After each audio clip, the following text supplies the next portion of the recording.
Mikkel E.G. Nielsen is the editor behind Sound of Metal. I'm Kevin Jacobsen of Gold Derby here with Mikkel. So to start off, I have to say this feels like it was a difficult film to edit, especially for a lower budget movie to figure out sound and where to use it and not use it and when to really just focus on faces because there's just a lot of variety from scene to scene as we're really tracking Ruben's journey here. Did you just find that to be a daunting task that you were kind of anticipating? It was a blessing to get the material and to work with this. Sometimes you try to fill your toolbox with how to do things, and over a long period of time editing, this is then suddenly you get this project and you can find all these small hidden gems that you've learned on different projects. And so it was just a true pleasure, and I'm very grateful for being invited on this journey to do this film. Yeah. For sure. Yeah. So I know you were working extensively with, the sound designer, Nicholas Becker, and sound is incredibly important to the experience of the film. Can you talk about the process of just working with him? And was that more involved than other projects you've done, working with the sound designer? So I would say not really, in the sense that it's more about trying to find the balance of how to as a storytelling tool, how to get inside of the head of Ruben. And obviously Nicholas had done a lot of different ideas with Darius that had a lot of conversations about how it potentially could be. But in the end, when you sit in the edit room, I mean, you try different things and you peel off and you try and search in different areas. How much do you want to know in the story? When do you want to be in or out of his head? And that's all about the finding the balance of the whole film and trying to find that whole rhythm of the film, how the film is breathing.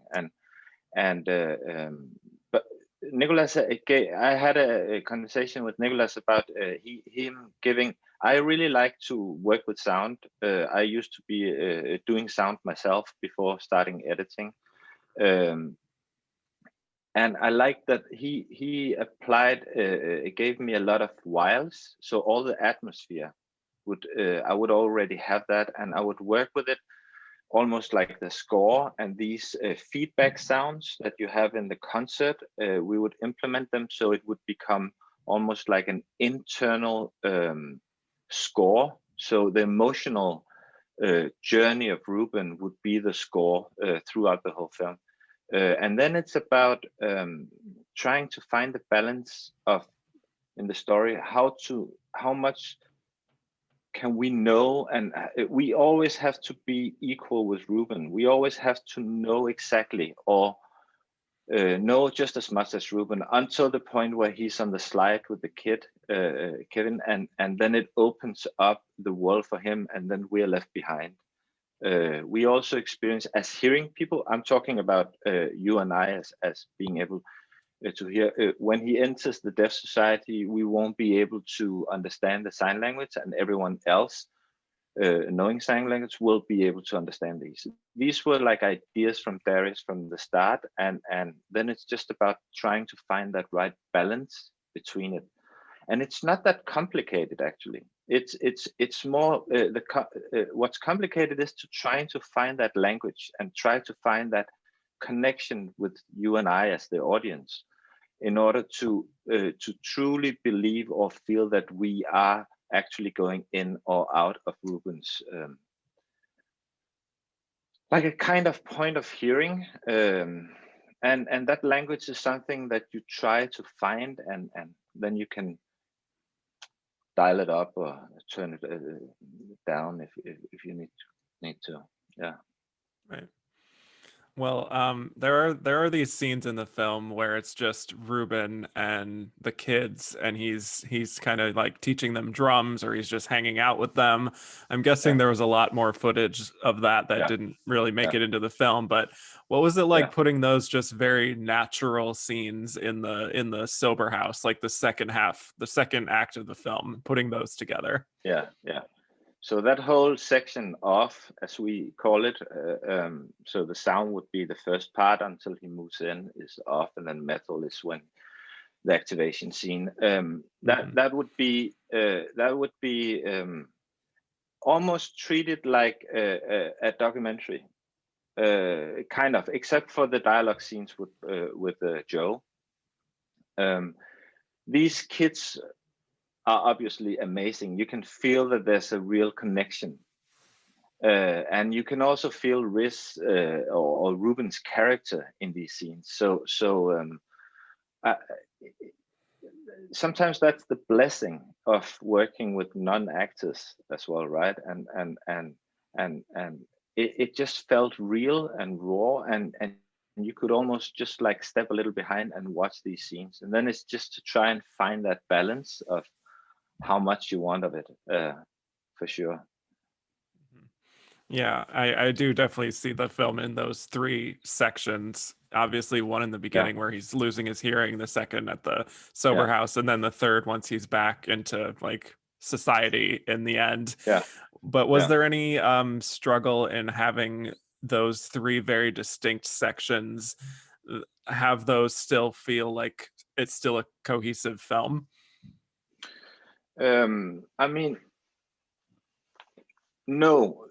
Well, of course, there's a lot of struggles because you have to find the right balance, and you do that by each pass. So you start by finding a structure, and then you find a character, and then you find these small gems, and then you find the rhythm, or how the film wants to be edited almost.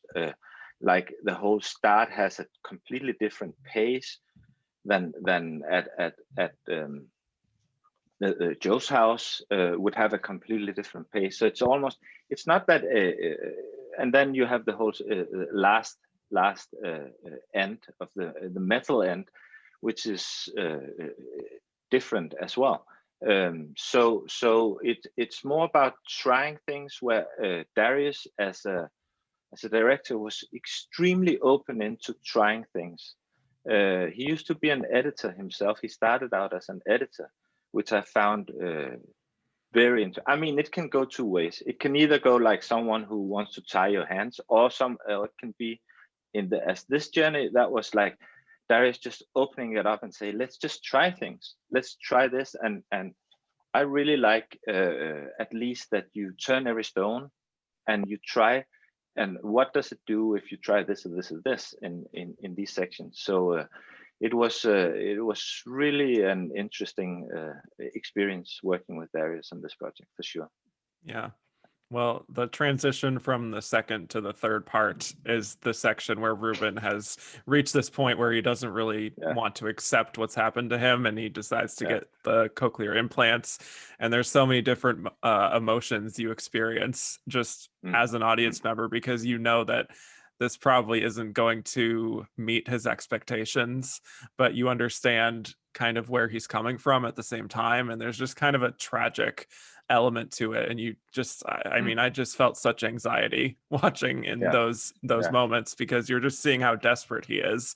But I think hmm that's one of the most affecting parts of the story. So I'm curious what your decision making process was, as far as when to let it really set in to the audience that like these implants won't work like he's really expecting.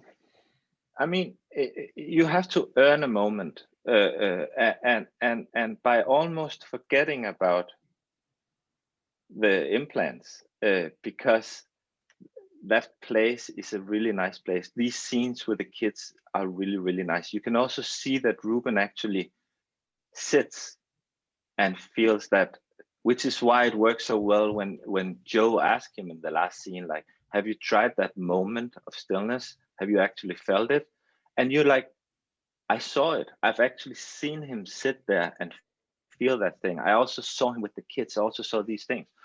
So the fact that he opens up that world and wants to go into that, it's just so suddenly you understand what he's doing, because he's ahead of you for the first time from the slide scene and up to that point. You're like trying to search what is Ruben's project. When Joe talks about the future, you start wondering what he's going on the internet. He's doing all this. He's selling the Airstream. He's getting money.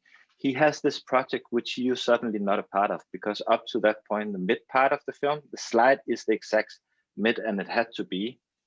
And you had to earn those moments of feeling that time has passed with that world for Ruben. So suddenly almost forgetting about it, and then that him entering that, opening up that world again.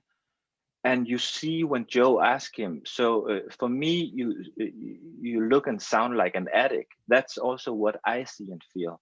So suddenly I just feel it's completely, this is Ruben.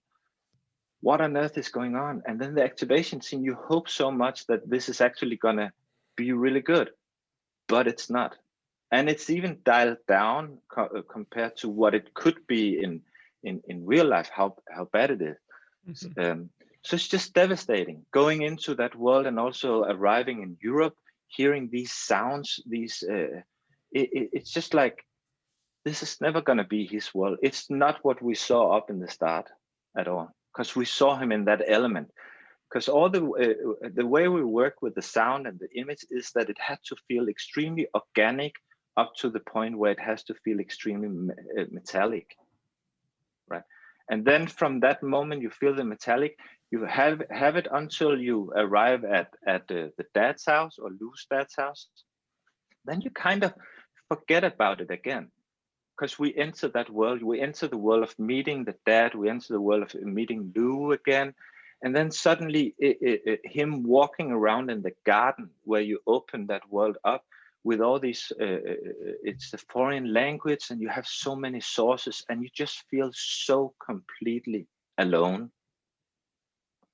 But you also feel happy for Lou when the dad says that they're singing the song. You see that she has changed. So again, you almost forgot about Ruben's experience when she's singing the song, and then when you go into his world again, it's just devastating once again. So you have it like 3 times almost, or 2 times, and then in the end when he cuts him off, for sure. Right. Yeah. That's very, very subtly done there. And I do have to ask about that very final scene you just mentioned, which is just breathtaking. Honestly, it's very simple at first glance, because it's just, it's just Ruben sitting outside, but because of what we've been through, there's just a whole world of emotions that we're experiencing as an audience. And just with Ruben himself, and Riz's performance is just such a emotional journey. Can you break down just how you approached that final scene, how long you wanted to really stay on Ruben before we cut to the credits? Yeah, I mean, so in the edit, I made the sound a little worse than it actually is in the film, a little more digital, so it felt like really, really, really annoying. And when do you want to cut them off? And then also it was about to try and find those moments of the kids on a skateboard. They have to have a small struggle when you hear it with the sound. They're like teasing each other, but after he takes them off, you see them again, and they're like clapping at each other. There's like happiness in these. So I was searching, and with Barry searching for these small moments that gives you like, that you can actually breathe. And then just looking at Riz's or Ruben's performance in the end, somehow it just feels like you want to just stay a little too long on the image before you cut, because then it just, I don't know, it's a feeling. It's a feeling of when you want to leave the character, because you're not really leaving your character. You're leaving you bring yourself into the situation, which is why the black is just like, I don't know. For me, it was just empty, and what on earth? It's so devastating. But it's also so nice to bring that silence in. Yeah. Absolutely, especially when we're Yeah. starting at the beginning with all that loud No, yeah, music. It's quite a yeah, contrast. Yeah. absolutely.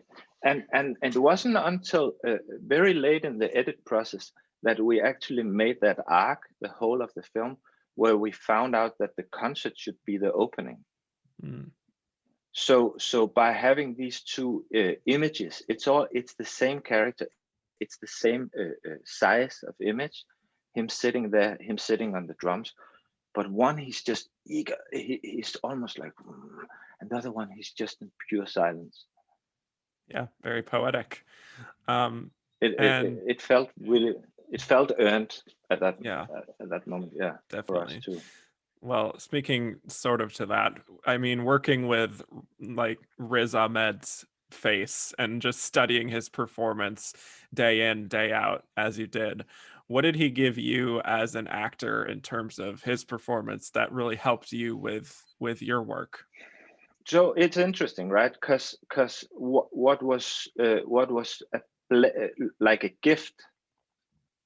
I feel Risk gave me a gift in the edit process because it's all about, in the start, it's about awakening your senses. It's about trying to create a language where it's also about listening and looking. And by that, you see him. First, you have this extremely loud concert. So it makes you kind of, it gives you a little bit of anxiety what to come or what to expect in this movie.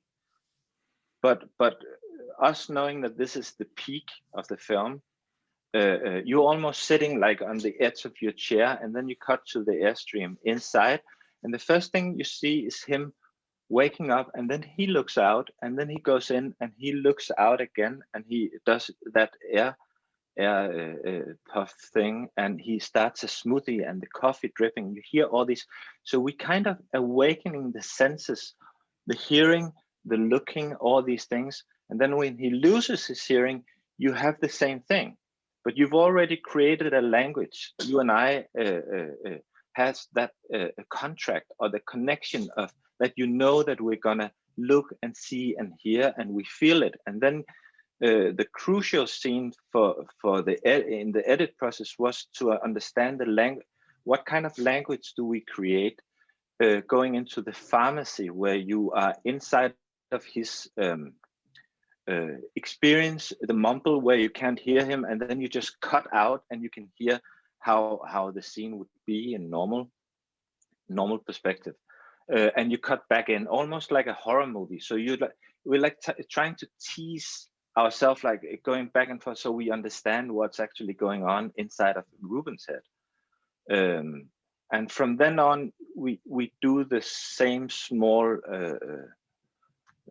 I wouldn't call them tricks, but that's the language that we have created up from that point, and then we can go in and out, and you see it actually until also at Joe's place. You see it where you suddenly, he's at that dinner and you're inside of the dinner and it's all mumble, and then it cuts out and it's very noisy, that whole section where they're eating. And again, it's all about being in his perspective and then cut out, and you feel how it would normally be. The same with the scene before the slide where he's with the boy and saying, should I bring the boy out? You're in their world, and you cut out and see a guy dancing. You hear the music, because that works really well with the slide scene where you're inside of the slide scene and it's all metallic. You're waking those senses that you've created up in the start of the film. And then you cut out as well, and you have time passing, like with hearing what he's doing on the slide, and you see trees and you see these, and then suddenly he just knows sign language and he's with the kids and everything is subtitled from there on. Yeah, it's quite a film. It's so emotional. Thank But we're pretty much out of time here. But thank you so much, Mikkel, for joining me today. I really appreciate it. No, it was thank you for having me. I mean, I'm very grateful that I was allowed to edit this movie with Darius, for sure. Yeah, it's a labor of love, I imagine. Yeah. And for those of you watching, hit like and subscribe for more interviews, and head to goldderby.com to make your predictions for all kinds of award shows.